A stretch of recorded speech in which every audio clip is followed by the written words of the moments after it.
Happy വെൽക്കത്തിലേക്ക് ഏവർക്കും ഹൃദ്യമായ സ്വാഗതം. എൻ്റെ ചാനൽ ആദ്യമായാണ് കാണുന്നതെങ്കിൽ സബ്സ്ക്രൈബ് ചെയ്യാൻ മറക്കരുത്. ഈ അറിവുകൾ മറ്റുള്ളവരിലേക്ക് എത്തിക്കാൻ ഷെയർ ചെയ്യുക.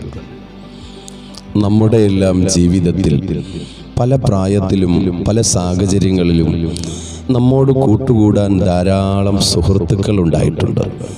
പിന്നീട് അവരൊക്കെ വിസ്മൃതിയിലേക്ക് മാഞ്ഞു പോവുകയും ചെയ്തിട്ടുണ്ട്. എന്നാൽ കൂട്ടുകൂടുന്നവരിൽ ചിലരുണ്ട് ജീവിതകാലം മുഴുവനും കൂട്ടായിരിക്കാൻ കഴിഞ്ഞെന്ന് വരും അവർക്ക്. ഓരോ ബന്ധവും നാം ആ ബന്ധങ്ങളെ എങ്ങനെ കാത്തു സൂക്ഷിക്കുന്നു എന്നതനുസരിച്ചാണ് അതിൻ്റെ നിലനിൽപ്പ്.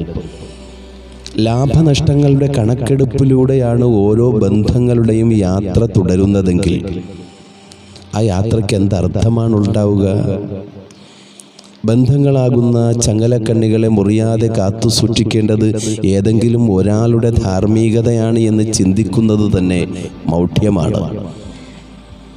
നേരിൽ കാണുമ്പോൾ സ്നേഹം അഭിനയിക്കുകയും പ്രകടിപ്പിക്കുകയും നേരിൽ നിന്നും അറിയുമ്പോൾ പരദൂഷണ കഥാപാത്രങ്ങളായി മൊഴിമാറ്റം ചെയ്യപ്പെടുന്നതിനെ ബന്ധങ്ങളെന്ന് സംബോധന ചെയ്യാൻ ഒരിക്കലും സാധിക്കില്ല. എന്നാൽ എന്നിലുള്ളതിൽ നിന്നും മറ്റുള്ളവരിലേക്കും പകർന്നു കൊടുക്കുക എന്നത് തന്നെയാണ് ഏതു ബന്ധവും സുദൃഢമായി നിലനിർത്തുന്നതിൻ്റെ കർമ്മ മഹിമ എന്ന് പറയുന്നത്. ജീവിതത്തിലെ വലിയ വലിയ പരാജയങ്ങളെ വലിയ വിജയമാക്കി മാറ്റാൻ ബന്ധങ്ങളുടെ സമചിന്തതയ്ക്ക് പലപ്പോഴും കഴിഞ്ഞിട്ടുണ്ട്. തത്വങ്ങൾ പറയുവാനും എഴുതി പിടിപ്പിക്കുവാനും എല്ലാവർക്കും കഴിയും. അതിന് വലിയ പണച്ചെലവുകളോ മറ്റു പ്രയാസങ്ങളോ ആത്മസംഘർഷങ്ങളോ ഒന്നും നേരിടേണ്ടി വരില്ല.